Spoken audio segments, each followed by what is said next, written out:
Canadian student athlete from Quebec says he was turned back at the U.S. border yesterday.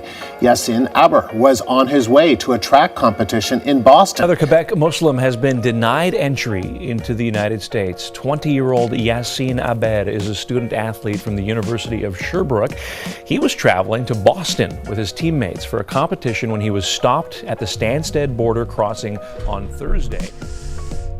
Welcome back to the podcast. I'm your host, Eduardo, and today we have a truly remarkable guest who has faced adversity head on and emerged a stronger than ever individual. Joining us today is Yassine Aber, an extraordinary individual and a trailblazer in the world of athletics. Yassine holds the distinction of being one of the first Muslims to ever have been denied entry into the United States after the implementation of the Trump-era Muslim ban. In this episode, we delve into Yassine's gripping journey where he shares his experience of being barred from the USA just as he was poised to compete as a running athlete on the international stage. But this conversation goes beyond just his athletic pursuits. We explore the profound insights on the significance of embracing challenges and hardships as an essential component on the path of achieving our dreams. Yassine candidly discusses the media's role in his story, shedding light on how his narrative was sensationalized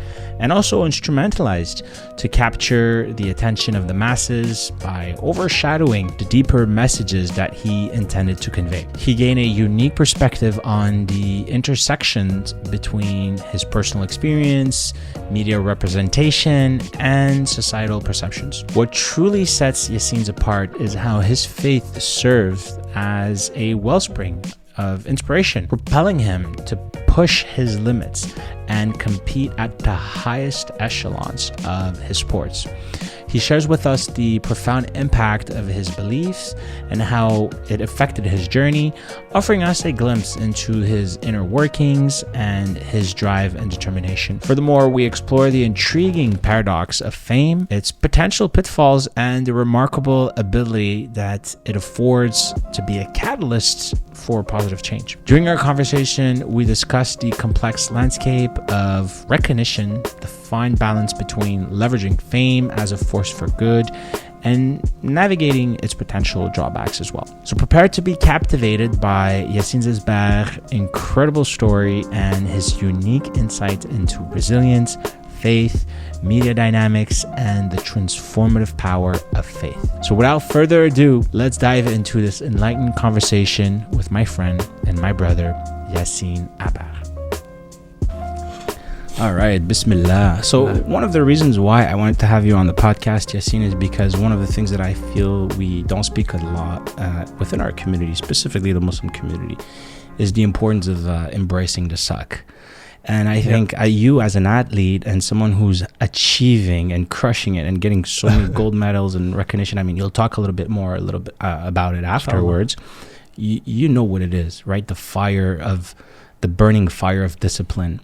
And I think it'll be really interesting for us to allow us to penetrate your mind and have a little bit of understanding of what's your framework to just get the work done and not necessarily waiting to feel like it. So why don't you just start by giving us like a quick intro of like where you're from, what's your background, and some of your achievements that you're proud of. Bismillah. So my name is Yassine, as you said. I was born in Sherbrooke, not the metro station. That's the joke I always make. I've only been in Montreal for 2 years now. And that joke is funny every time. Every time you say it, it's funny. But yeah, because the story is one of the first people I met that's from Montreal. I told them, I'm from Sherbrooke. And they were like, they didn't tell me right away, but then when we got to know each other, they told me, when you said Sherbrooke, I thought it was the metro station. I didn't even know it was like a town. I was like, no, it's actually a small, cute town, 2 hours on Autoroute 10. So I was born there from Moroccan descent. Both my parents are Moroccan. And alhamdulillah, born there, did all my schooling there, grew up there also. And I only came to Montreal for my master's degree and also for track and field. but I started running obviously the end of high school. Sec 4, started running like seriously. Was always interested in sports, and my mom pushed me and my brother to participate in sports. We did everything, like karate, swimming, obviously soccer, a lot.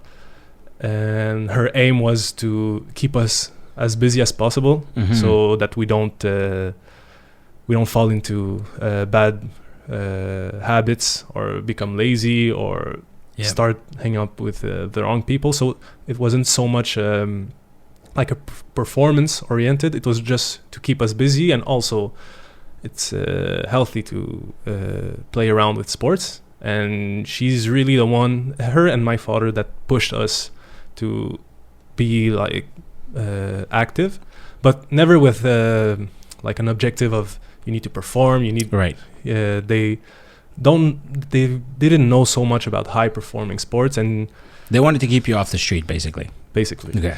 Not that the streets of Sherbrooke are really dangerous, but whatever. You may find some cows or some animals. Right? There are cows near Sherbrooke, but yeah. So then started track and field when I was 15, more seriously, because at the beginning I wanted to be a soccer player. It was hard coming from Sherbrooke, so I said, let's find a sport where I'm gonna give it my all, and that's gonna be my sport. So I was like pretty fast in my soccer teams. I actually wanted to do boxing. My mom didn't want me to receive hits on the head, understandable. Then went for track and field, and at the beginning I just wanted to do like the school team. Like my goal was to do the university team, because we were training at the sports center at Sherbrooke University, and we were seeing like the big guys training there, and I was like, I want to be one of them. So the goal was only to join the team, and we made our classes, started at regional champs, like the district and city games. One finished second there, so we qualified for the provincial championships. Did that for a couple of years. Then we did Jeux du Québec, which is an awesome competition. Like all regions of Quebec come together. Then a few years later, went for Jeux du Canada, which is Canada Games. The best athletes from each province go to this big competition and compete. Then joined the university team at Sherbrooke, because I was doing my undergrad over there in physics. And when I finished, I had 1 year left, so I came to Montreal, did my master's, and also started training here full-time with Saint Laurent Select, which is a track and field club with Université de Montréal also, in Samuel Marion's group, which is an awesome group, one of the fastest and strongest running teams in Quebec and even in the country, I would say. Nice. So it was a really, really nice opportunity for me to train with them. And alhamdulillah, it all went up from there. So in the last 2 years, times have started to go down pretty fast. And I'd say I had my breakthrough year this past summer and this past winter. Alhamdulillah, went to U Sports Championships, which is basically the Canadian championships for universities. So all the best varsity athletes from each university, from Moncton to Vancouver, get together and run, and let's see who's the fastest. So I won the 600 meter. With my teammates, we also won the 4x8, 100 meter relay. Did the provincial record also, so MashaAllah. No team has ever run faster than us. We also did the provincial record in the 4x4, finished second. So alhamdulillah, it was a really awesome season. And yeah, that's it. So now we're preparing for some racing in Europe, inshallah, trying to qualify for some international competitions coming up, and we'll see. That's amazing. Bro, honestly, I find it to be very rare to come across a Muslim athlete. Actually, I've never met one. You're the first one that I met. And one of the things that I remember, because we met at an event. It was a fundraising event for a mosque. I was doing the fundraising on stage. And there's one thing about me that I think it's my one superpower. I can feel people's energy, right? I can read people, and I'm oftentimes looking at the crowd, making eye contact with the crowd. And I remember when my eyes crossed your eyes and I saw you, there was this sort of energy that came from somebody who just emanated strength. And it's quite fascinating. No, because real talk, I genuinely believe that what you do on a constant basis affects you, molds you, shapes you, and it makes you have this sort of aura to your persona. And one of the things that I think about, like in terms of your branding, is discipline. As a matter of fact, maybe you don't know this, but the Fajr Club that we're doing with IDRF, which is the charity that we both work for. Well, you're as an ambassador, me as an employee, was inspired by you. The idea of like just waking up really early, going for a run, and cleaning the mosque, bringing out of the mosque in the morning.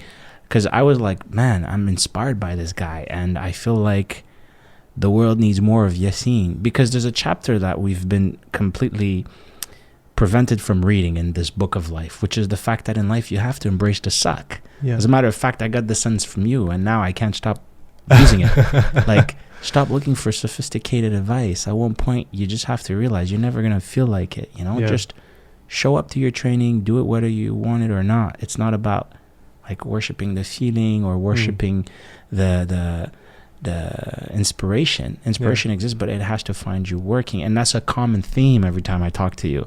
Even in our discussions sometimes, like I can tell, I see you from the back of my head there when we're having these discussion around like, okay, I have this trick to get motivation or start, or I do this and this, and when you're just like, just do it.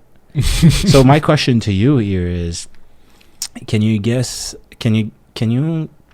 speculate on why are we at a point where everyone's looking for shortcuts, everyone's looking for a magic pill, everyone's looking for the easy way out, when in reality, you as an athlete, more than anybody else, there is no way out to success. If you want to reach your goal, you gotta grind, sweat, and bleed. Of course. And I think we live in an era where everything's fast. We live in the Amazon Prime era, right? Where fast food nation, instant gratification. Exactly. So you order something, if you don't have it in the next 24 hours, that's too long. And I think historically that's not what even the generation of our parents was used to. Like, they were used to waiting, they were used to patience a bit more than us. And even more before. I mean, now I can take the airplane and be on the other side of the world in like 12 hours. That's like unheard of. And I think we're not equipped for so much instant gratification, because life just doesn't work that way. But we're, for many reasons, we are conditioned to expect fast results in everything, be it in work, be it in relationships, be it in school, be it in whatever it is. But obviously that's never been the case, and I don't think it's going to be any different. And in physics, whatever goes up comes down. And most often than not, if you go up very fast, you're going to come down very fast, because maybe your foundation, whatever it is you're doing, is not so solid, because you're going to sacrifice some quality to do something fast, right? So you spoke about fast food. Fast food is fast. That's nice. That's convenient. It's not so good. If you want a good tagine, good couscous, something, it's gonna take time. It's gonna take. So I think that's how life is, but we often forget it, especially our generation. And I'm the first one to be impatient and expect results right away. And we get discouraged. Like, if we don't get answers right away, and also information. We have so much access to information with our mobile phones, whatever. If we don't get it now, it's already too late. And I think that's why, and I mean, we're not in a vacuum from the society we live in, even if we're Muslims. And that means society at large has become like this, and it's creeped in our lives as Muslims. And even sometimes I was guilty of this, and you may hear it sometimes. Oh, I've made dua to Allah for so long and he doesn't answer me. Like Allah owes you an answer right now. Yeah. You know? Yeah. We've like commodified our relationship with Allah. So speaking about du'as and prayers, there's this beautiful prayer that I'm a big fan of, and I think you've heard me say it many times in our discussion. And I just pulled it up here. It goes like this: I ask for strength, and God give me difficulties to make me strong. I ask for wisdom, and God give me problems to solve. I ask for prosperity, and God give me a brain and a brawn to work. I ask God for courage, and God give me dangers to overcome. I ask God for love, and God gave me troubled people to help. So God gave me everything I wanted. It just didn't give it to me the way I asked for it. Exactly, because it's only through hardship that ease comes. And that's actually a verse from the Quran, right? Through hardship comes ease, Yeah. 100%. But the opposite is also true. Through ease comes hardship. Also, yeah. That's something we don't actually think about. And maybe that's why our life is that hard. It's not because of the fact that we have hardships. It's because if you are only willing to do what is easy, life becomes hard. But when you do the things that are hard, life becomes easy because you are hardening yourself. You're becoming tougher. Yeah. And I mean, it's a very known quote. I don't know who said it, but easy times create weak men. Is it weak men create hard times create strong men create easy times, and that's like the cycle starts again. And I think we're in really, really easy times, alhamdulillah, and that's because of the work of our previous generations. But we are creating weaker and weaker men and women. Yeah. And we're seeing a transition right now of weak men rising to power, and it's quite scary. What's happening. That's dangerous. But I think at the same time it's an opportunity for us. Like if everybody's strong, it's really hard to distinguish yourself. Yeah. But now if everybody's weaker or more lazy, then you have you can do great things and really distinguish yourself, and not because you want to distinguish yourself for the sake of it, but I think there's an opportunity still, 100%. So tell me something.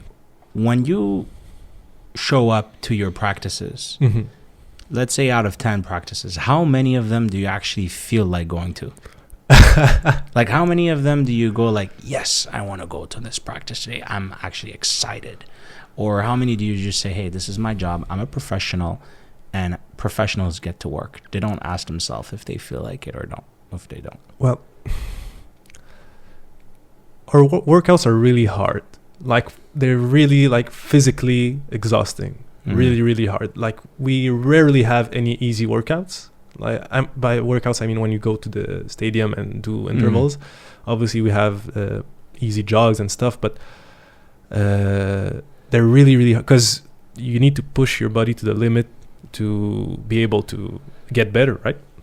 But when you say hard, just to clarify here, are you talking about the mental side, the physical side, or both? Both. Yeah, both. Okay. Yeah, and I think the mental side is harder because it's one thing to do a really, really hard workout once. You're going to do it and then it's finished. But then doing one and coming back 2 days later and doing one that's even harder, it takes away some mental juice. And then you're going and you're going to suffer. You see the workout on paper and you're like, oh man, I'm not going to have a good time. But also there's a social aspect to it. Like alhamdulillah, our training group is really awesome. We're a bunch of guys that really get along together, a mix up of many different religions, ethnicities, and even backgrounds, and we really have fun and enjoy each other's presence, and that helps so much. Because even though we all suffer, we suffer together. There's a bonding experience, and we're still having fun, and we're living through the same pain and hardship, so it makes it easier. It's like a synergy. Yeah, really. And that's really something that helps me. And I think since obviously we had a really, really good training group in Sherbrooke when I was there, and I really was motivated to train with them. But training alone, like during COVID, where everyone was on their own, that was hard. That's tough. Because you have no... Because even if I don't feel to, I know I need to show up at 6 p.m. Coach is expecting me. The guys are expecting me. So I just show up because of the social aspect. But when you're all alone, that's really, really challenging. So the social aspect makes it easier for sure. Easier? Yeah. Interesting. But how many? I still am curious to know. Because honestly, it's a phenomenon nowadays. Like, we are witnessing a time where people worship the self. Yeah. Like, the concept of, let's take a selfie, it's like nafsi, like, it's almost as if even within the religious group sometimes, of course, you have discourses that are very toxic and counterproductive for religious and spiritual growth. Like, if it feels good, then it must be good. But not everything that feels good is actually good. Yeah. Like, a hard workout is hard. It is hard. And I've noticed something in life, like, there is no way out of hardship. No. Being a loser is hard, but being a winner is hard. You just have to choose your hard. Exactly. Yeah. And I think that the moment that we understand that, life becomes so much more exciting. It is. So much more interesting, because then you know that at the end of pain, productive pain, there's emancipation. There's the reclaiming of your sovereignty. There's self-control. There's freedom, discipline. But at the end of every pleasure, it's like an empty calorie. It just makes you sloppy and foggy. So what I'm trying to do here with this conversation, by the way, I think you see where I'm going. I want to kind of make it sort of like clear out there by using you as a demonstration, right? Like, as a living example that because we spoke and you share this with me often. Like, you don't always feel like it. But I don't know what's the ratio, though. I'd be very curious to know what's the ratio. Like, out of every 10 practice, how many are you like, yes, I'm going to practice today? Maybe 3, 4. Okay. So most of the time I'm like, I don't feel like it, because maybe I'm still tired from the yesterday's practice. Right. I have schoolwork, I have family, I have whatever it may be. I know the workout is hard. I don't know if I'll be able to like run the splits, and you're a bit scared. But running is really simple, but it's not so easy. And the thing about running is sometimes when you look at people that are running, you can see in the way they run that if they lean into the pain, or they just let the pain scare them. And even really like athletes I run with on a daily, you can see the moment they switch off. And it happened to me a lot of times. And I think that's a metaphor for life, but you just have to accept that it's going to be hard. Whether you run fast or slow, it's going to be painful. So just accept that it's going to be painful. And once you're accepting, then you can move forward. Like, don't try to make it so it hurts less, or no. Like, lean into the pain and let it come to you and accept it, and just realize that you're not gonna die from it, right? Because like sometimes we run really, really, really hard workouts and we're like on the floor for 20 minutes, just like catching our breath, but you never die from it. Alhamdulillah. Alhamdulillah. So you know, it's your body knows that it's, but your mind doesn't want to go there. But you just have to train it to be able to accept, no, life is hard, running is hard, so let's just make it fun while it's hard, you know? Absolutely. Yeah. You actually became famous a few years ago, changing topic now, for the wrong reasons, unfortunately.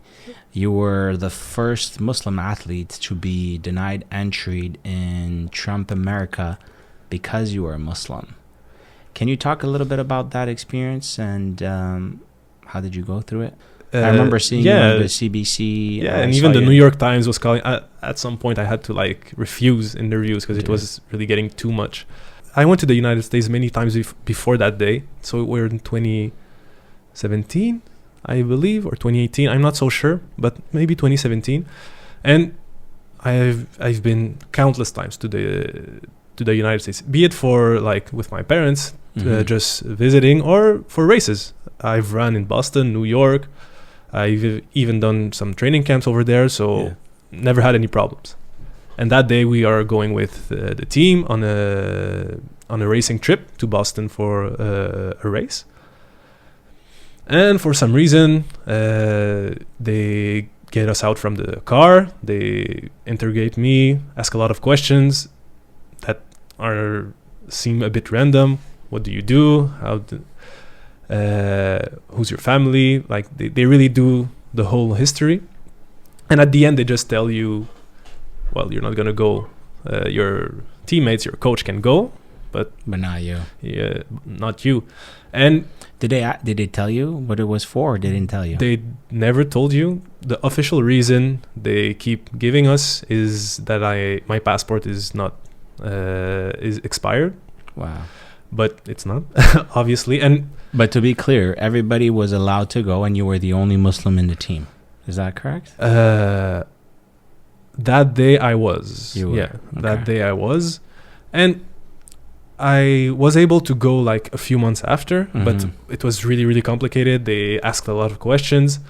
But me and my brother were allowed to go on a training camp. We came back, then tried a few months later and couldn't.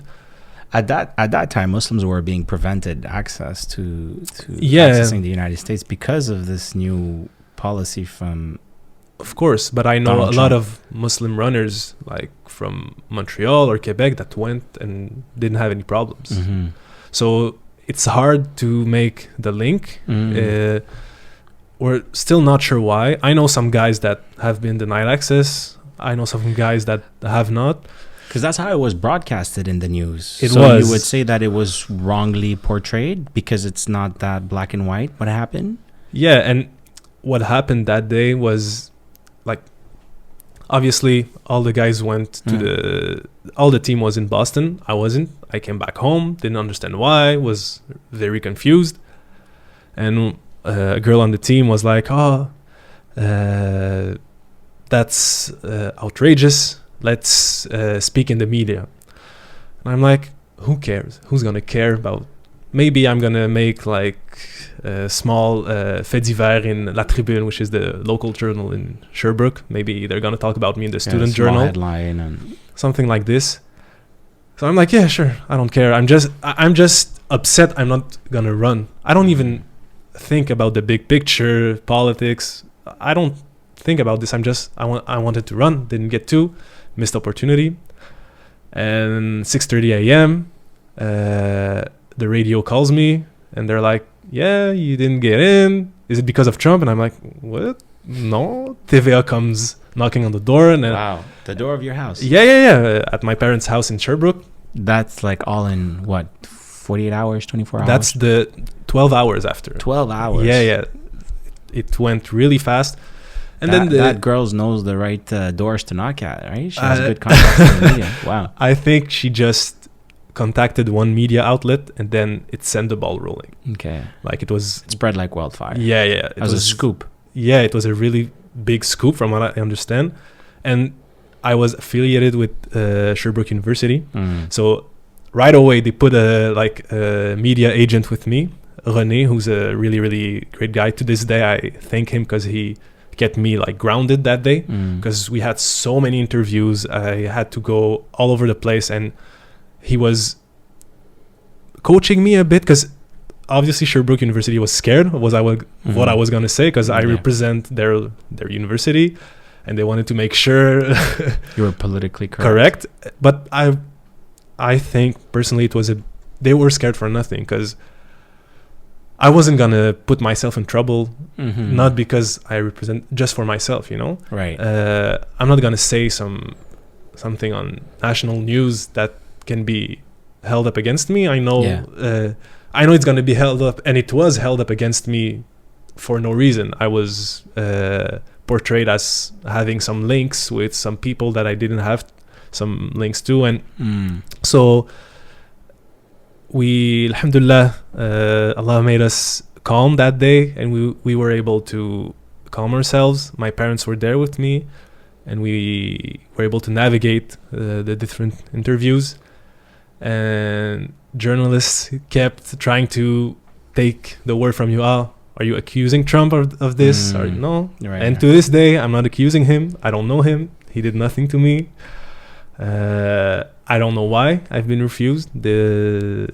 But I have been for many years now. It's frustrating, but we don't know the full story. So who knows? To me, the only thing that mattered is I want to race. And I was really taken aback by how the media portrayed it. And what I felt was, because you need to be put back into context. Yeah. It was 2017, in October or November. Trump just got elected, made international news, and he was going on and on and on about Muslims and Muslim ban this. And it was really popular at that time. Right. And I'm not a big fan of politics, and I just didn't think it would apply to me. I mean, that's the United States, we're in Canada, alhamdulillah. But what I felt from the media on that day and afterwards was they didn't see me as a person that day. They saw me as an opportunity to make some clout, to make a story that could be read. And I really felt like there were sharks around me trying to get stuff from me, trying to get a slip of the tongue so they could make a small clip or say, oh, he said this, he did that, you know? Whereas I was just an athlete that wanted to run, and that's the only thing that mattered. I don't even care so much about the United States as a country or as a nation or as a political entity. I just wanted to go there and run. But that was not what they were saying. They were making it so much bigger. Like, somehow now you represent all Muslims that can get in the United States, and you have to be their voice. And I'm like, no, I don't want to be. I'm my own man. I'm not my own person. I just want to run. Can you let me run? No? Okay. It sucks. It's hard because a lot of good races were and still are there. A lot of good opportunities were there. Yeah. But alhamdulillah, with our coaches, we made ways around it. We went to Europe, and Europe is really welcoming. I never had any problems. Went there a couple of times. And I just told myself, all right, you don't want me to run there? I can still run back home and run fast. Alhamdulillah, I think we were able to do it. And because we're in a sport where you just need a 400-meter track and a timer, and you do your shift. You do your thing. That's beautiful. Yeah. You know, by listening to you talk, I'm reminded of how we as Muslims sometimes tend to fear the media exactly for the reasons that you've mentioned, which is the fact that we feel instrumentalized. We feel that we are sometimes being used for a scoop or to... I mean, it's a business, let's be honest. It is. It's a business. But the problem with that is that there's not a lot of discussions on responsible journalism and how we should make media accountable for being careful on how they use people or stories to milk cash, you know, from their business model, which is based on viewership numbers. Of course. Because, I mean, we're talking about people's lives here and social cohesion, and we're talking about order, and we see how the world is slowly but surely in decay, I would say. I dare to say, call it an overstatement, man, but if I'm going to be real... I think it's an understatement. Yeah, like if you look out there, things are not necessarily getting better. It's getting worse. The world is more and more polarized. People have a complete inability to have discussions where there's healthy disagreements and people can agree to disagree. Now it's either my way or the highway. I've seen family being completely destroyed based off of opinions on like sports team. It's funny, but it's sad. Like it's just ridiculous. And I personally think that this is why we as Muslims need a platform using the power of media to tell our own stories. Yeah. And that's one of the main reasons why I started this whole initiative. May Allah reward you, inshallah. I mean, but it's a community and a collective effort, right? Like all of this is possible because of the support from the community, people that were behind me, and also our generous guests who come and like you share their stories. But I hope that things will get better. You know, I know that things usually get worse before they get better. But I really think that it's an exciting time to be a Muslim. Why? Because one of the hardest things to have nowadays is attention. And we Muslims already have that. Attention is one of the most difficult commodities and most like highly coveted things now. We're living in a connectivity or attention economy. We already have the attention towards us. We just have to learn to use it and turn a negative into a positive, a little bit like Brazilian Jiu-Jitsu. You know, you take your opponent's like attack and you kind of turn it against him. Assalamu alaikum wa rahmatullah. Peace be upon you. Thank you for tuning in to the channel. If you've been appreciative of this conversation and this humble efforts in trying to amplify the voices of Muslims across our community, please make sure you subscribe to this channel, hit the bell icon, and give this video a like. Of course, if you could also share this video, an important conversation within your network, it would really go a long way in pushing the algorithm and having my video to pop on people's feed. This is important because unfortunately we're living in a time where a lot of people don't even know who Muslims are. It's therefore our duty, and I would say our obligation, to do whatever is within our power to try to work towards building bridges, creating understanding, and really educating the masses, because ignorance leads to fear and fear oftentimes leads to violence. We all know that so many people unfortunately out there in the world don't even see Muslims as human beings. So instead of just trying to always have an opportunity to be on big platforms and trying to defend ourselves of who we are not, the idea of this channel is to create that paradigm shift where we take ownership of our own voices by allowing ourselves to really decide what it is that we want to be known for. So I appreciate your support in this humble effort. God bless your soul. Thank you so much for your time, and let's get back to the show. Every problem comes with also opportunities, right? Of course. And one of the things that I think we as Muslims have to stop doing is coming to the conclusion that the media is necessarily something bad because it is oftentimes used in a negative way. Well, the media is what you make of it, right? It's a tool. It's really just a tool. I mean, paper can be used to write great books. It can be used to print the Quran, and it can be used to write horrible stuff. So 100%. The media is just like this. A knife can be used to cook a meal for your family, nourish people, and it can be used to do horrible things also. So this podcast is a good example of this, but I think we need more initiatives like this, and that's a form of da'wah, and it's also a form of integration into society, civil society. Yeah, because we're here to stay. A lot of people may say, I'm going to make hijrah, go back home. I don't think most people, and it's not realistic. I don't know how many Muslims are even just in Montreal or in Canada, in the West. There's no way all these people are going back to their quote-unquote home countries, and they wouldn't want to anyways. Like, we go back to our home countries, we like it there, we're tourists, vacation, but after a few weeks, we're like, bring me home.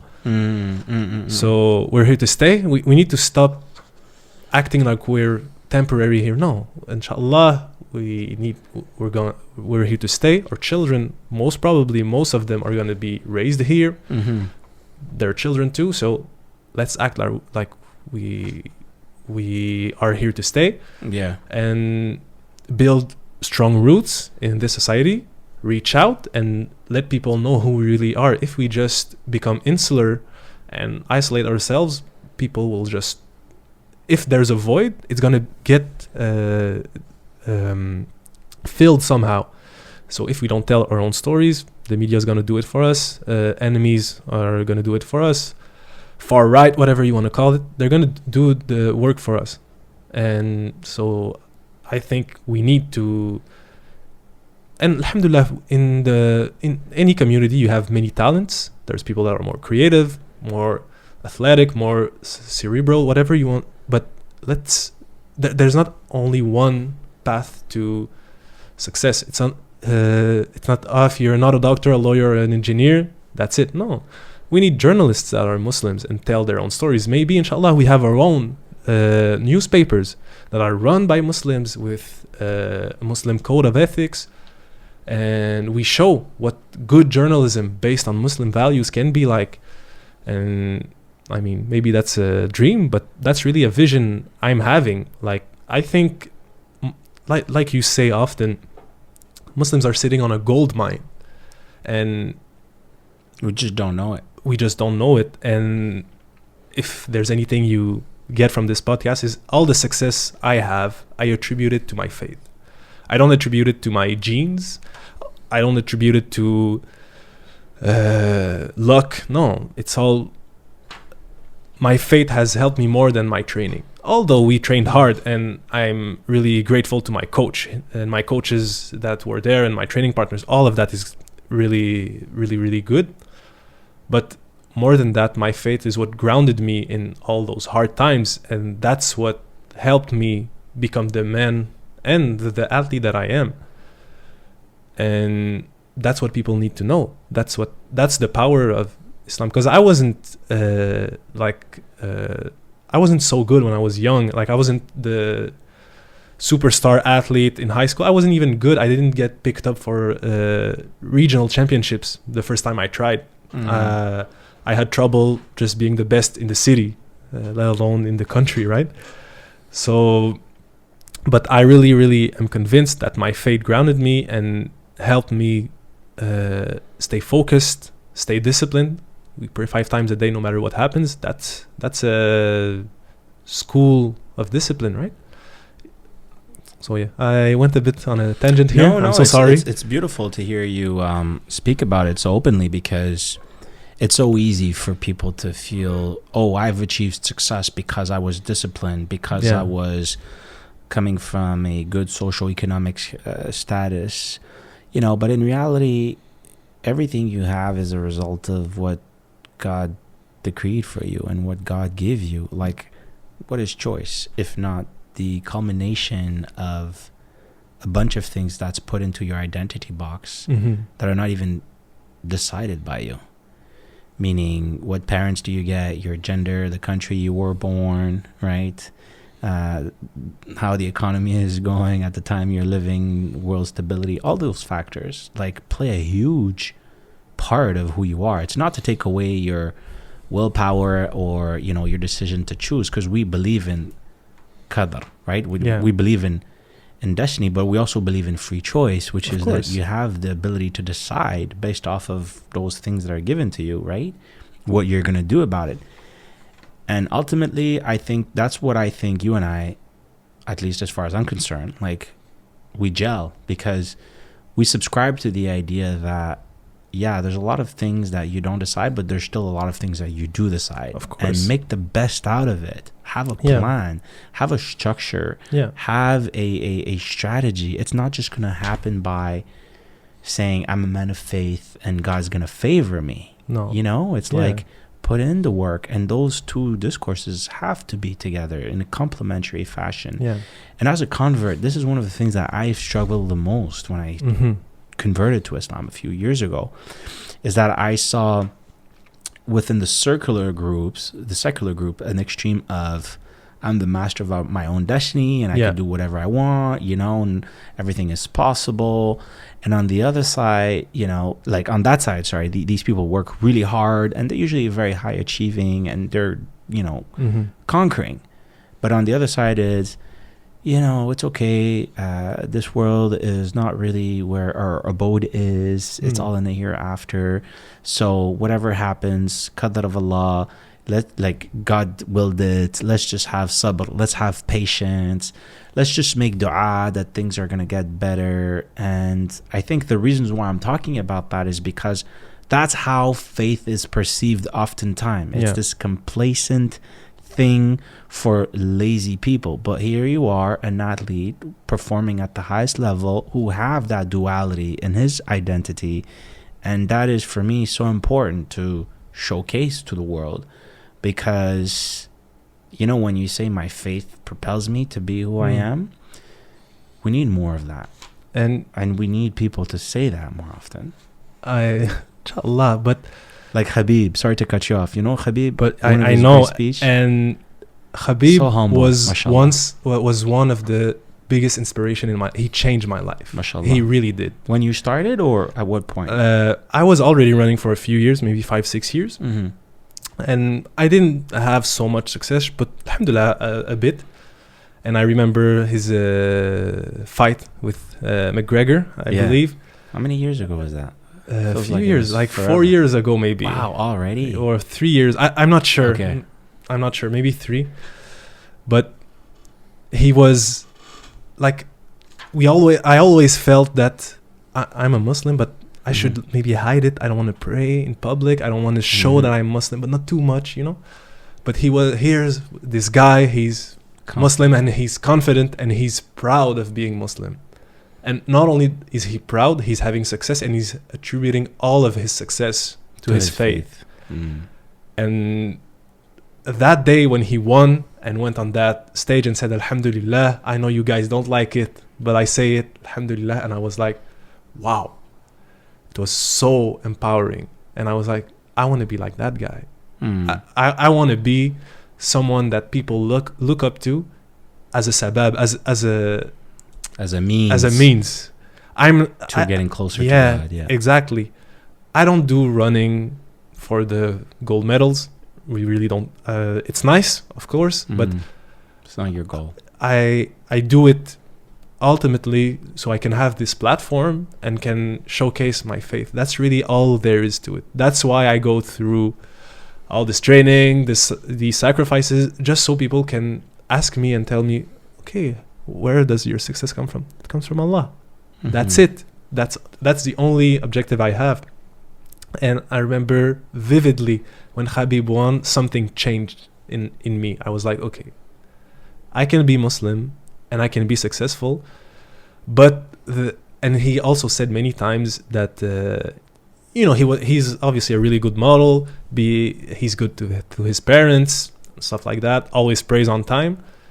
Like growing up, I always felt I had to choose. Either I'm a good Muslim or I'm good in life. One or the other. But no, you need to realize that the only success you can have in dunya is through faith.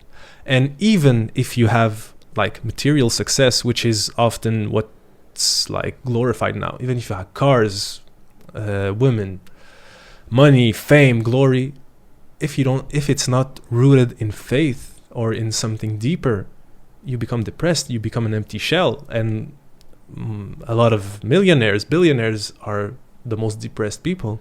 That's because they went for something that's empty.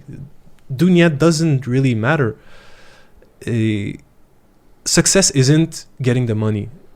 It's what you do with it. It's what's propelling. If it's only for the fame is really short-lived. Money too. Money comes and goes. That's why rich people are so stressed, because they know their money can get away anytime, right? But I believe that, I think it was a conference, or it was a sheikh that said, you need to live your life like in your actions. You need to act like there's no qadar, like you're the only means for your success. But in your heart, you need to know that all your success comes from Allah. So as Muslims, we should always have this duality, like you just said. In our hearts, we know it's from Allah, but in our actions, we act like astaghfirullah, but we act like it's our own means. And inshallah, should work out. Yeah, but I get what you're saying 100%. Do the work. Don't expect to fall from the sky. I totally get that, and I appreciate that message, and it's so important, because until we don't make the unconscious conscious, we'll never reach our objectives, and we'll call it faith. We'll call it destiny. Yeah. And one of the things that's really at the back of, unfortunately, a lot of people of faith, the unconscious thing is passivity. Thinking that, okay, we're the people of truth, and because of that, we're going to be favored. Yeah. You don't even know where you're going in life. No wind is favorable if you don't even know to what port you're selling. Of course. You have to have a goal, a plan, a strategy. A vision. I never forgot that day when I attended a conference. This brother who was a local brother, he said, if you don't know what your plan is for the Ummah, it's your full-time job to figure it out. Yeah.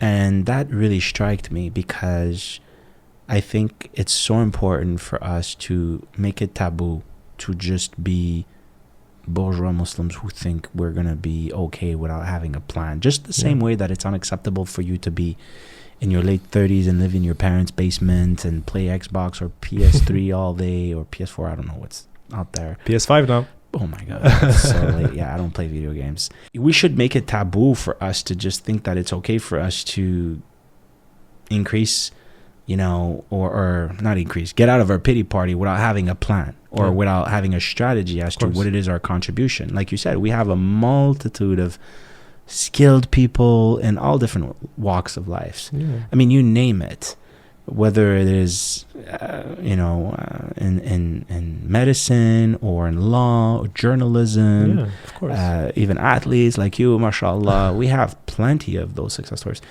But I do believe, though, that there is lack of courage. And by that, what I mean is, there is this very known fact that whatever your hijrah was for, that's what you're going to get it, right? That's what you're going to get from your hijrah. Like, your intention is what you're going to get as an outcome of your efforts. And like you were saying before, a lot of our parents, they came here with the goal of building a foundation and, living the Canadian dream, if there is even such a thing as a Canadian dream. I guess there is. But what I'm talking here is prosperity. Yeah. To have bread and butter comfortably put on the table. And I think a lot of our parents transmitted that life objective to their kids. Yeah, in such a way that it always came before even your faith objectives or your religious objectives. And because of that, a lot of the younger generation no longer even see it as a strategy or as an objective or as an aim to put it out there. Hey, I'm a proud Muslim. I'm a confident Muslim. My faith makes me who I am. I am successful. To the contrary, what you were sharing before, how you, prior to Khabib, felt a little bit like you had this inferiority complex. You didn't want to show your faith. You're not the only one. Even I myself, when I actually fell in love with Islam, I looked around for inspiration. I couldn't find it. And I was like, how in the world am I supposed to come to this faith when I see no one in that faith group proud of what they should be standing for? I'm not even a Muslim yet, and I'm prouder to know that God sent this religion on earth. And they don't even know what they have. Yeah. So for me, I'd be very interested to... Would you say that's why that's what pushed you, like the vacuum of people using Islam to do khair, to do good, and would you say that's what propelled you to... Because mashallah, you're really accomplished, you're really well known in the Montreal community. Would you say that's what motivated you to fill the vacuum and show this is what Muslims can be? That's a good question. Look, I don't necessarily know if that's what it is, but I just, when I go about my day-to-day or my affairs, I just always ask myself this very simple question. What are the unique skills and blessings that God gave me? And am I using those skills to their full potential and those blessings to its full potential? And, if you read the Quran, nowhere do you see, like we have the holy book right here. And, we can even go through it page by page, verse by verse. And nowhere could we see anywhere where God says, be successful. But what he says is, like, be successful in achieving XYZ goal, specifically goal like in the dunya, But what he says is do your best. Yeah. And I think you're talking about success a lot. And I think sometimes we try to halalify success and just try to get to... What do you mean by that? Halalify success? What I mean is, like, success is sold to us in the Western world as having money, having houses, having cars, like all, it's really materialistic. Yeah. And we're trying to put a Muslim spin on it. Right. Like making dua, making stuff, making prayers, tawakkul, having, leaning on Allah, but just to get, the ultimate goal is still this material stuff, right? Mm-hmm. And I think we need, as Muslims, deep down, to understand that that's not success. Mm-hmm. Having money, having cars, having a big degree, a big position, those are all means. Yeah. They mean, in the eyes of Allah, they mean absolutely nothing. Yeah. So, and people often tell me, oh, wow, mashallah, you're so successful, you're an athlete, you travel the world. Mm-hmm. I don't see myself as successful. I see the 15-year-old, 12-year-old that has memorized Quran as more successful than me. I just run in circles. That's all I do. And I get a lot of attention for it, and that's nice. But in front of Allah, that means nothing if I don't have the right intention. And before I had this right intention, I was training really hard, obviously, but wasn't getting as much success. And once I sat down and said, yeah, Allah, I don't want to be successful for the sake of it. I don't want to be successful in this sport for the sake of being famous, for having views. No. I want it so that I can spread a good image of Islam. And subhanallah, that's when doors started opening. And I felt it's still hard. I still go training, I still suffer, but it became easier because now you know your purpose, and the purpose is not so materialistic and so I don't know how to say éphémère. It's an infinite goal. The goal is not just to, get worldly gain. It's much bigger than that. Your why is rooted on something big. And even Nietzsche, I think he said this very famous quote: "The one who figured out his why will always have the ability to go through a how." Yeah, I agree.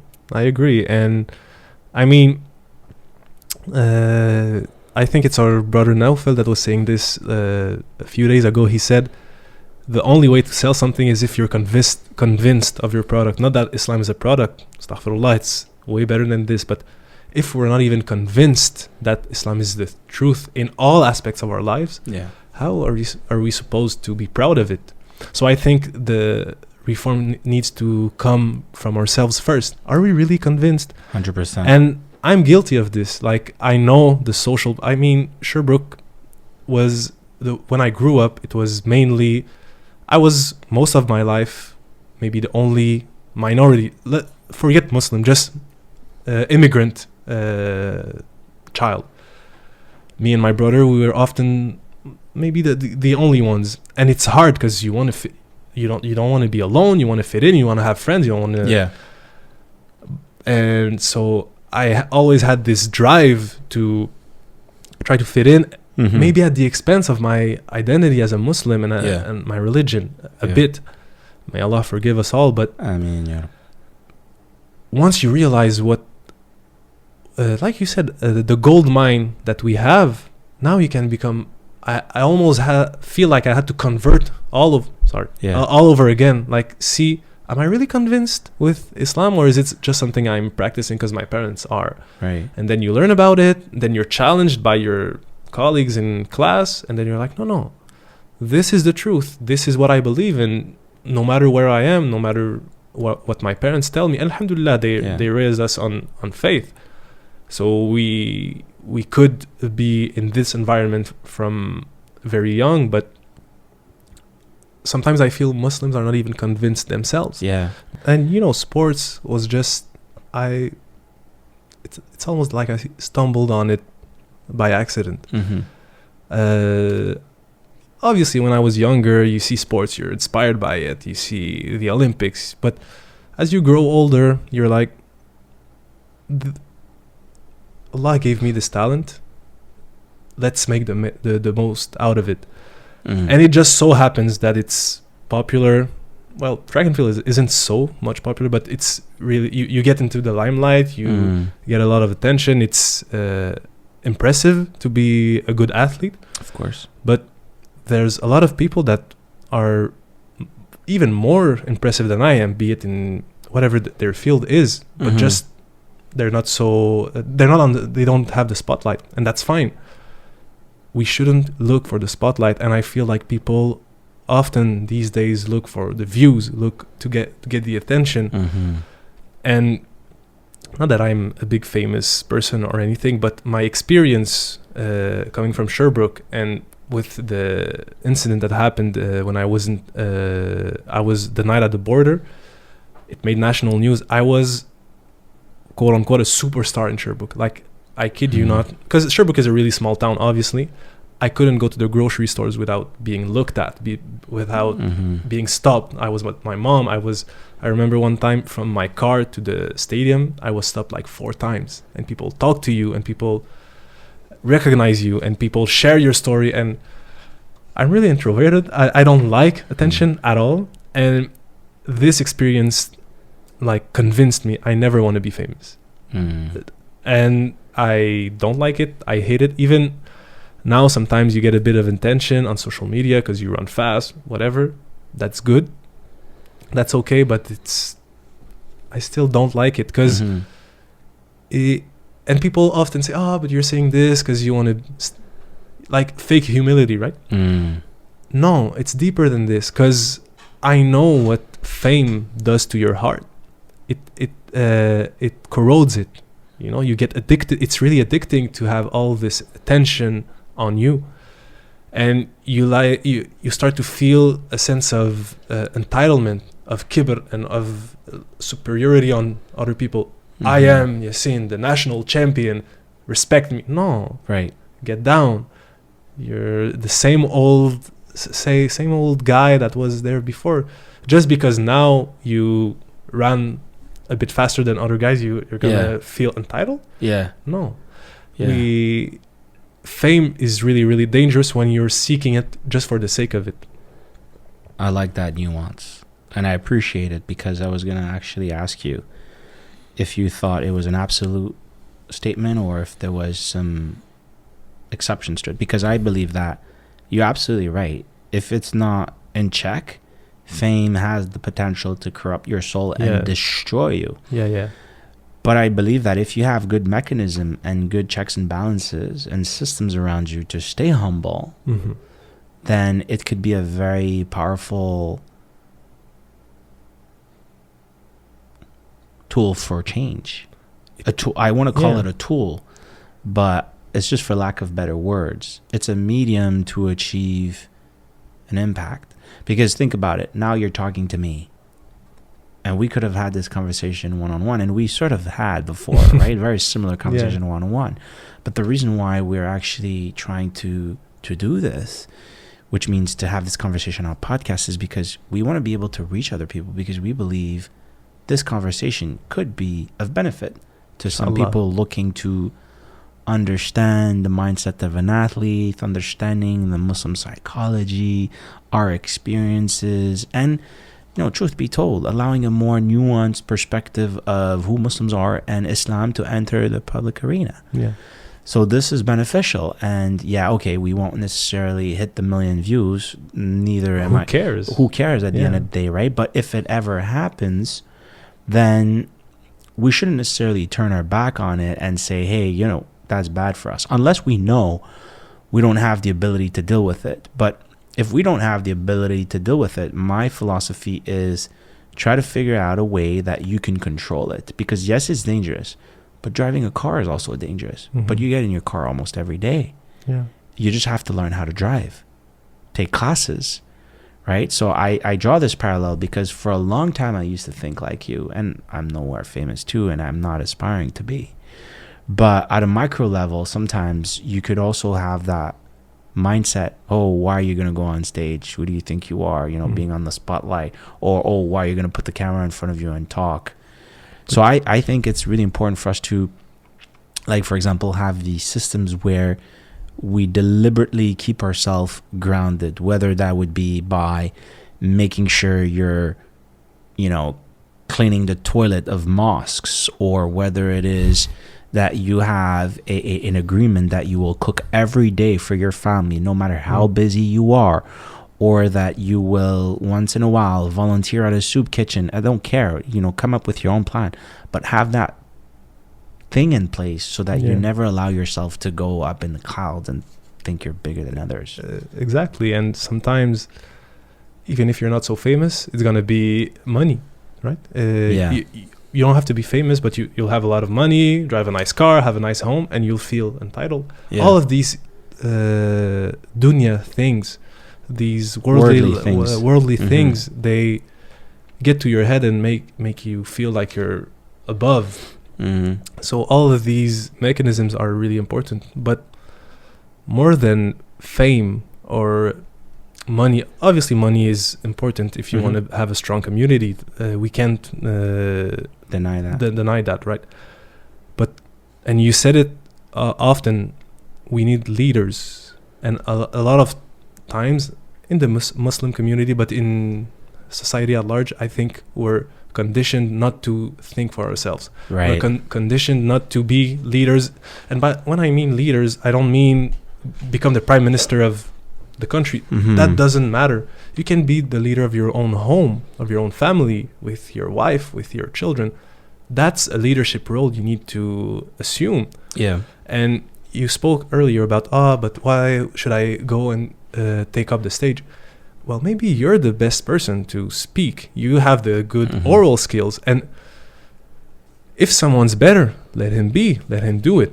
But if it so happens that you're the better man to speak, please do, because you're not doing it for yourself. You're doing it so that the community is better served. Yeah. If you're the better cook, be the one that cooks. If you're the better driver, be the one that drives. If you're the better accountant, be the one that does the accounting, whatever it is. But I think sometimes and Sahaba had, the companions of the Prophet ﷺ had this knowledge. They knew this. Most of the leaders after the Prophet ﷺ died, they didn't want to be leaders. Like Abu Bakr he refused. And it's only when all the companions told him, no, you're the one that we want, he said, okay.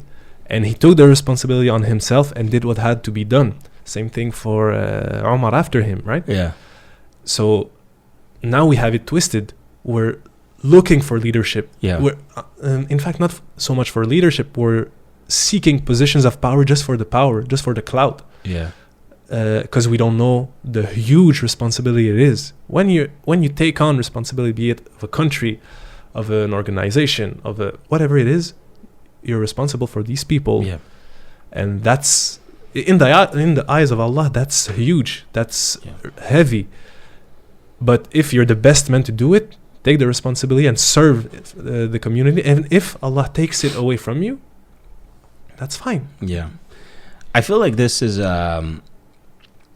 a conversation that really boils down to power. It's not necessarily like influence or leadership. It's more about power. There's this quote that says, power corrupts, absolute power absolutely corrupts. Yeah. That's why you have to put checks and balances in place so that there's no absolute power, because only Allah can have absolute power without being, corruptible. And also his messengers, like the Prophet ﷺ, right, who were protected and guided and chosen by God himself. But I think for me, it's really important for us to realize that, again, going back to the definition of success, we want to have an impact. Our time is limited. Yeah. Having an influence is an ability to amplify your outreach. Just like my microphone, when I'm talking on stage, the closer I speak to it, the more I have my voice amplified. Influence is a little bit like that. It's an amplification of who you are. If you are bad, it's going to destroy you, and it's going to make your badness spread even bigger. But if you are good, it could be a force of good. But I personally don't buy into the rhetoric of like fame is absolutely bad or anything like that. What I do despise, though, is the idea of being an influencer. I don't buy that because only God influences.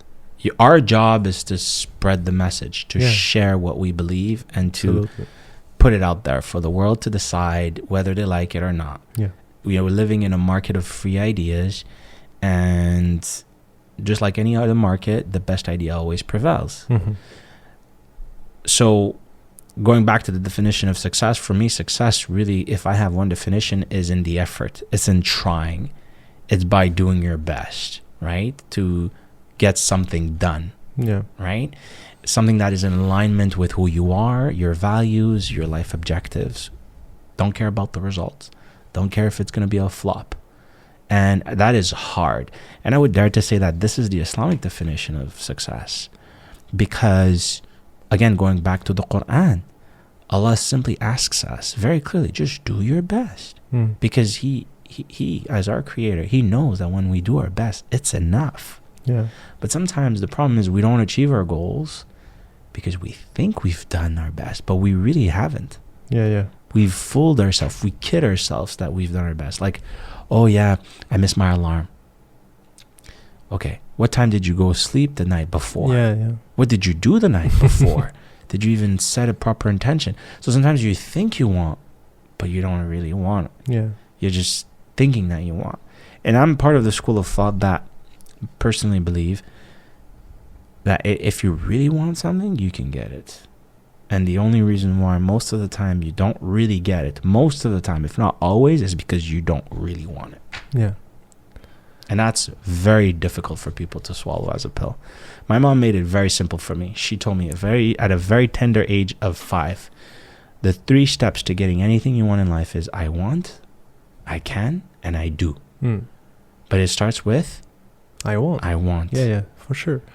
So, if I may, of course, circling back all of this conversation, because we're talking about ideas, success, but I think if we look at the history of Muslim civilization, most big thinkers, big leaders, and even the Prophet ﷺ had a vision not only for his lifetime, not only for his people like Quraysh or the Arabs of Medina, or no, he had a vision for the whole world, right?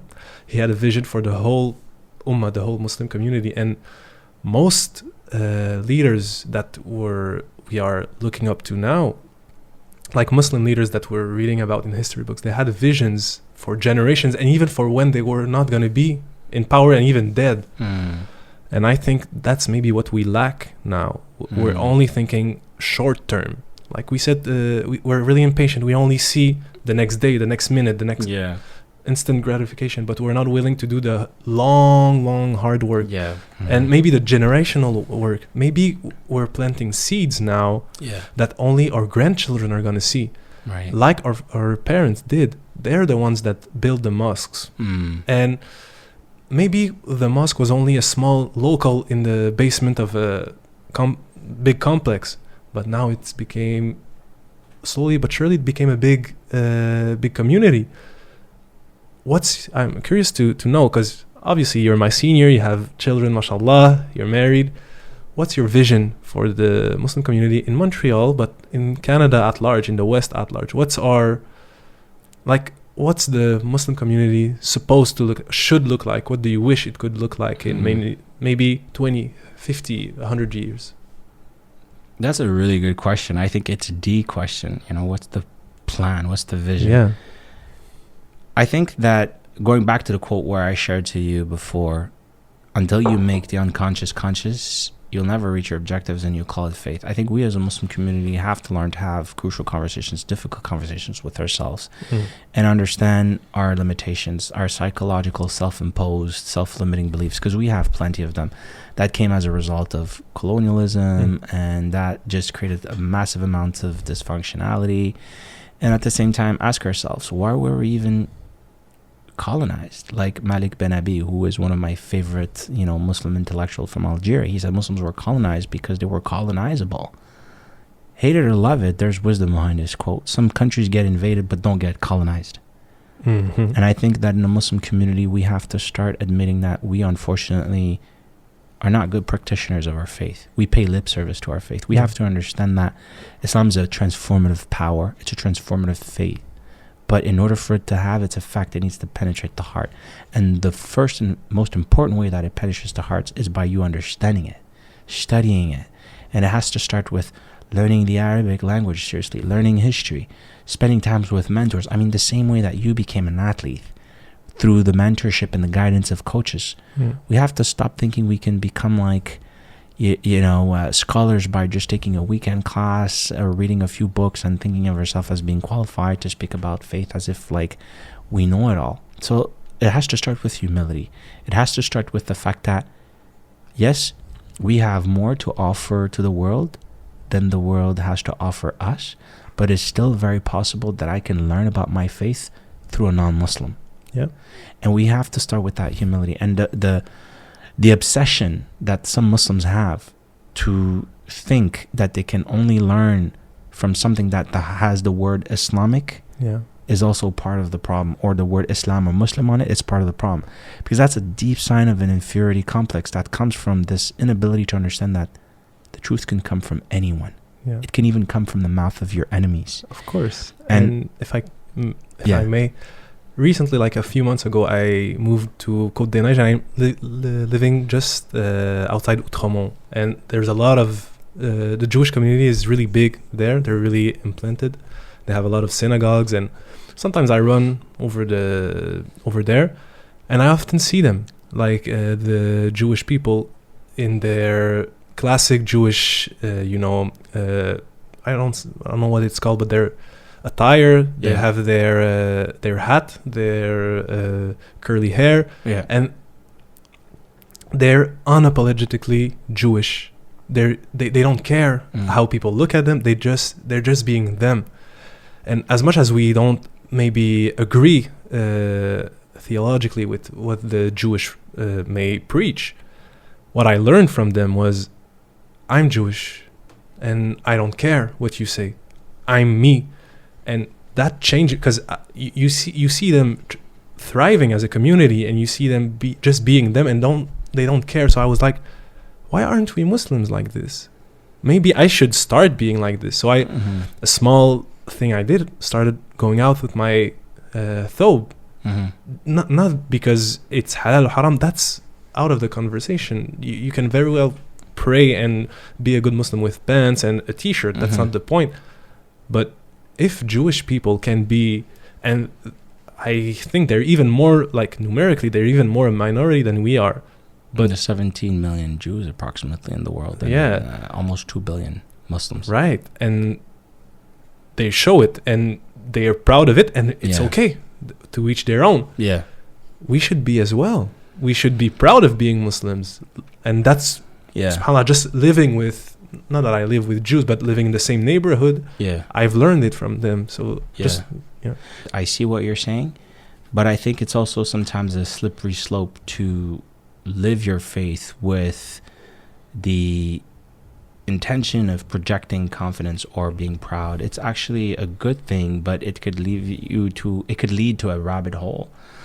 I think when you only see God in everything, right? And that you understand that your life is a test, and that you're not from here, and that you're heading back to where you belong, which is another world, another dimension, right?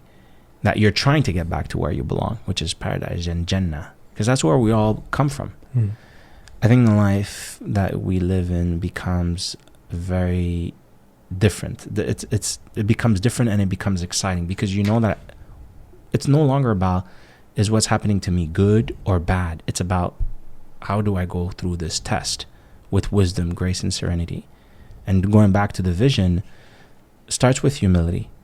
Don't think you know everything, and don't think you have it all figured out. That's the beginning of, I think, the understanding of how to go somewhere. I agree. I am sure that I'm going in the right direction, but the way that I'm traveling towards that direction, that I'm not sure. And I need guidance from people who have more knowledge than me, and that sometimes could also come from the mouth of non-Muslims. Of course, never by, messing up with the aqidah, the foundation, right, which is Islam, and that's always untouched. But there's a lot of latitude within the Islamic framework to learn from a wide range of different people. And I would love to see a world where Muslims start to be a little bit more vocal about their faith without necessarily speaking as an authority. You know, like there's a lot of non-scholars out there within the Muslim community that are really intelligent and brilliant people, but who don't speak because they emulate, you know, this sense of like, you know, deep humility. They don't see themselves as being qualified. It's like almost as if they pushed humility so far that they don't want to, or they don't see themselves as qualified, which is sad because you don't need to necessarily be a scholar or to, you know, be a big shot alim to take the mic and speak. You know, there's this quote that says, a world that is led by scholars will be cowardly, and a world that is led by warrior will self-destruct.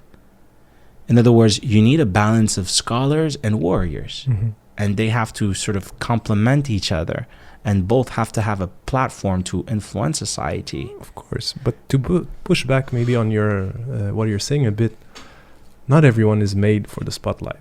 Not everyone's made to be in a position of leadership.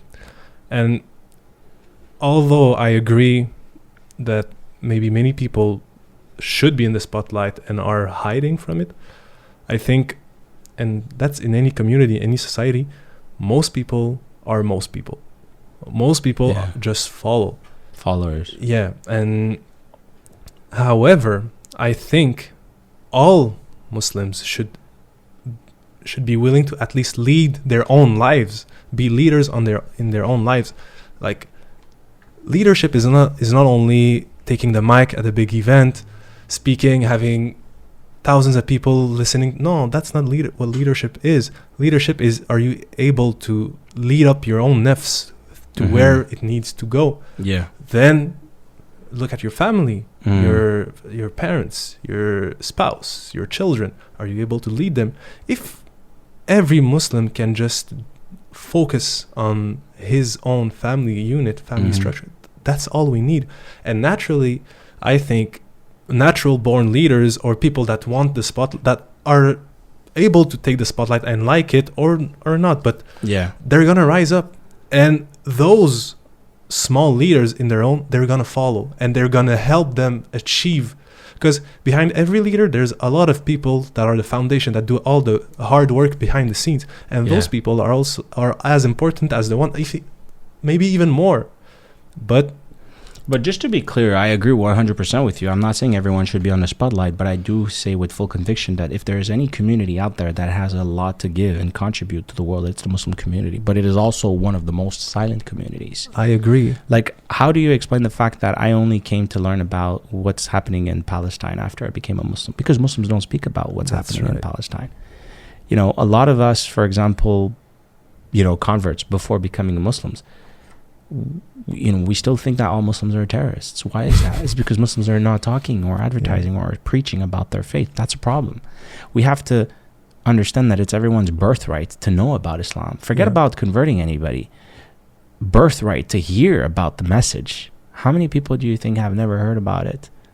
Many people haven't. Why is that? It's because we're not fulfilling our duty, which is to be vocal about what our faith is all about by emulating it and getting organized. Because again, remember, there is fard ayn and fard kifaya, right? There is like the fard that is individual, you take care of that, but there's also collective fards, right? And I'm not a scholar, I'm not going to go into making fatwas as what is, you know, fard kifaya, what fard ayn is. But the idea is that even within the Muslim tradition, we have a clear understanding that there are things that it's you privately, but there's also the collective. Of course. And if we as Muslims, we want to, you know, stop being treated like second-class citizen and continuously see our government passing laws that literally makes us, second-class citizens. We have to get organized beyond the micro level. Oh, myself and my home and taking care of myself. It has to be a little bit more sophisticated in that. And again, I'm not saying everybody, but like you said very eloquently before, our parents came here and their job was to set the foundation. Now, what are we doing with the foundation? my vision is, what I would love to see is the younger generation being a little bit more vocal, but with humility and understanding the limits of what they know and what they don't know, and not always speaking as an authority, but just people with legitimate positive experience to share with people of how Islam is a powerful tool that propels them towards good. That's the vision. So would you say that it's not so much a matter of leadership as much as it is every Muslim taking ownership and responsibility? Like, I feel like in the Muslim community, we often take the responsibility and put it on, the people that are in care of the masjid, the people in power. But we don't take our own responsibility, because that hurts, right? Because once you take the responsibility on your shoulders, you need to change yourself. But if you just deflect it on other people, you don't have to do anything. You stay comfortable. So maybe the conversation is more, and I would really like to know what you think about this. It's not so much about producing leaders, but producing people that are willing to do the work, to take responsibility of themselves first, their family, but of their own community, and not just wait for other people to do it. Yeah, I honestly think it's tricky, because look, on one end, I have the very deeply held conviction that if you are a Muslim, you are a leader. That's my deeply held conviction. And it goes back to, what is your definition of leadership, right? Of course. For me, leadership is being a pace setter, which means that, just think about it like as a sprint, like if you are the first one, you're leading, right? You're being number one. But you could also be the best leader by being the best follower, because by being the best follower, you are showing others how to also better follow. That's right. And aren't we all followers of the Prophet Muhammad sallallahu alaihi wasallam? Yeah. But don't we all know that there are Muslims who are leaders as well? Yeah. So if by default they are following the Prophet Muhammad sallallahu alaihi wasallam and they're also leaders, how is that possible? Well, it's possible because we know that by being a follower, you can also be a leader. So this fallacious notion that leadership involves you being at the top of the food chain and on the spotlight and having all the power and all the authority is what makes you a leader, for me, is a fallacious concept. And I agree. It's keeping us behind. It's preventing us from understanding that it's so much more than that. It's accessible to all of us. It's much more democratic. It's about showing and leading by example. Picking up a garbage and putting it in the garbage can on the street, and people witnessing and saying, hey, I can do that too. Or being the first one to say Salaam Alaikum, first of all, or to smile, or to take the initiative to invite everybody at his or her home to gather people around for a networking event and hopefully, discuss an idea that has the potential to change the world. And that's really interesting, because I was reading a book about history. It's Lost Islamic History. Yeah, excellent book. Excellent book. You finished it? Not yet. I'm almost at the end. Beautiful.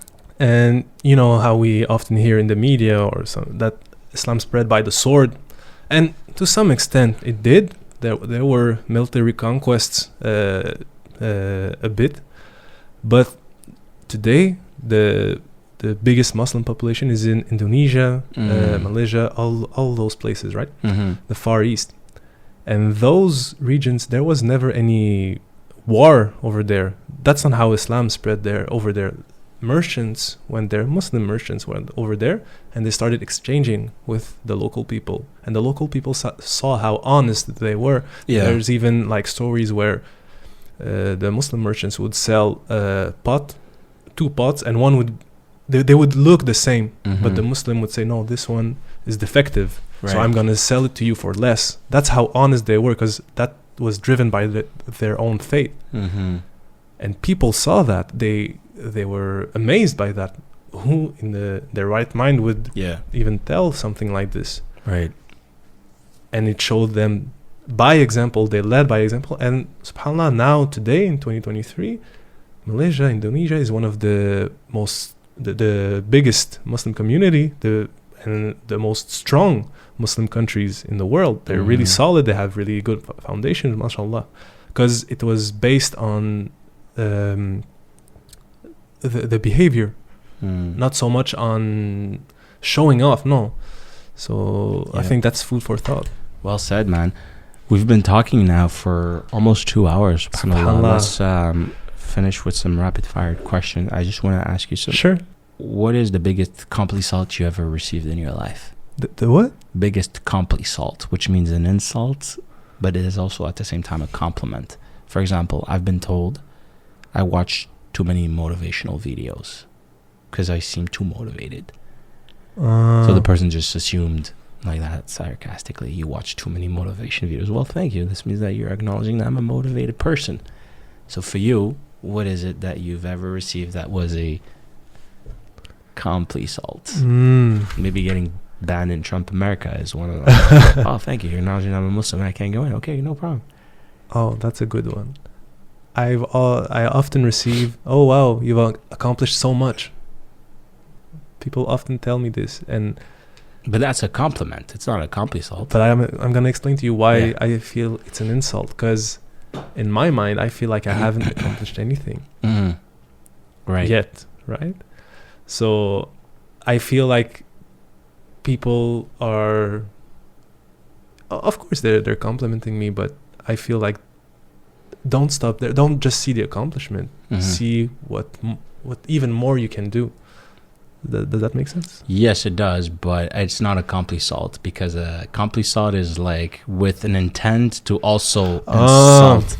I think when people say that to you, they actually like fully mean something positive. You see what I'm saying? Maybe you never had any. It's fine. Oh no, I had. Okay, now I understand. Yeah. Oh wow, you do so much, or you do too much. I've had that a lot. Like, oh, but you should relax a bit. You're too, like, you don't have any time for like chilling or so. Because I am really busy because of all I do, and people are amazed. They're like, oh wow, you accomplished so much, but you do too much. So you get insulted when people give you compliments that lead you to be complacent. Yeah. Okay, gotcha. I really don't like it.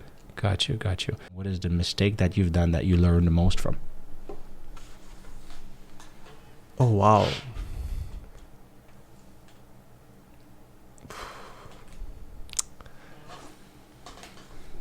I got married too soon and I got divorced because of it. I didn't know that. Now you know. I got married too soon. I didn't know what I was getting into. I didn't know. I was immature. Didn't listen to advice from my parents, from the people around me. Just went with like a train and made many mistakes along the way. And that's one of my biggest regrets. I should have been more patient, more mature about it. And yeah. So you see it as a regret because you felt like it led you to, like, you haven't healed from what happened? Or no, not necessarily. It's just, obviously I've learned a lot from it. Right. And alhamdulillah, that's just in and of itself, that's really good. But you still wish you didn't have. Of course. You wouldn't have that. Yeah, I think I could have learned these lessons otherwise. By listening to the advices or whatnot. And more than that, I could have learned these lessons without hurting the others around me. Right. I don't mind so much being hurt myself, but I hurt other people. Yeah, and that's harder to deal with. Right. All right. What are the top 3 books that you would recommend to anybody that you've read in your life? Wow. The Quran, obviously. Of course. And I don't mean it in a like simplistic way. I really like. You don't mean it as like a photocopy Muslim statement. No, I really do mean it. Like it. This book is miraculous. Yeah. Lost Islamic History. That one changed my life because there was so many information, so many details I didn't know about that were in there, and I'm like, whoa. If only I knew. So that book really changed my life and my vision also. And all, yeah. What's the name? Diseases of the Heart. It was translated by Hamza Youssef, and Purification of the Heart. We've read that book together. Yeah, and that book, I really enjoy it. And I sometimes just go to some diseases and reread it, because it made me so much more aware of diseases of the heart and how much they can creep in so easily and destroy you from the inside. 100%. Yeah. It's my favorite Islamic book. One of my favorite for sure. Yeah. Agreed. And if you had one message to send out to the whole world on a billboard and everybody would be able to read it, what would it be? Whoa.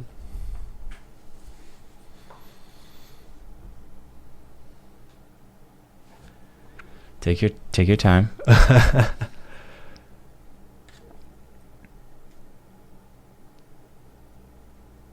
I think it would be, don't follow your desires. Can you expand? That's broad for some people. I mean, I get what you're saying, because we are reading the same books, but for some people it may be a bizarre recommendation. What do you mean, don't follow your desire? I shouldn't eat, I shouldn't sleep. No, I think I should word it maybe a bit differently.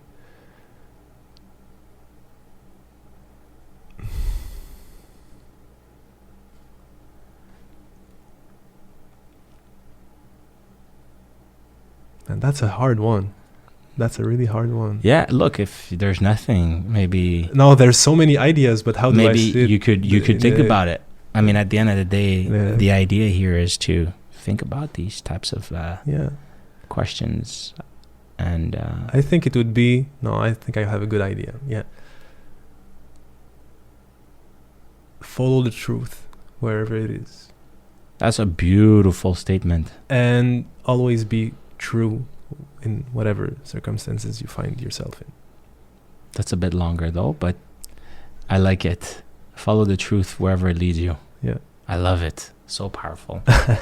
Thank you, bro, for coming. It was really a pleasure. Thank you for having me. Hopefully it's not the last time. No. And I mean, keep achieving. I think you're just at the beginning. Inshallah. And the world is, your oyster, and I think the best is still ahead of you. I'm convinced of that. Inshallah. I now know not to compliment you too much because you feel insulted. So I'll keep dissing you. No, but seriously, you make us proud, and we're really happy. I feel really happy to have you as one of our ambassadors. Thank you. And hearing that I make people proud makes me proud. Yeah, it's great to also have you, as a close brother, someone who's also working closely with me within the charity we work with together. And hopefully we'll have you soon again in our book club discussion. Inshallah. Because we used to have really great discussions with you. We still do, but they're always more interesting with you around. So hopefully we'll have you soon, inshallah. Back. Take care, my brother. Thank you so much. Wa alaikum salam wa rahmatullah.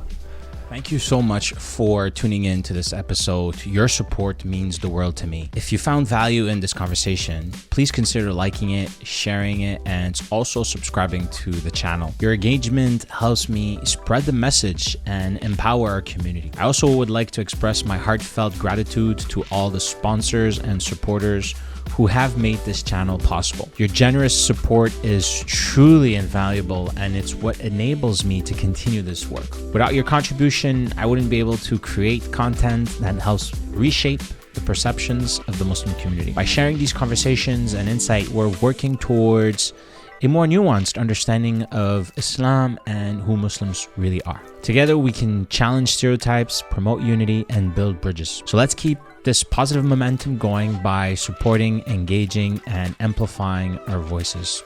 Thank you so much.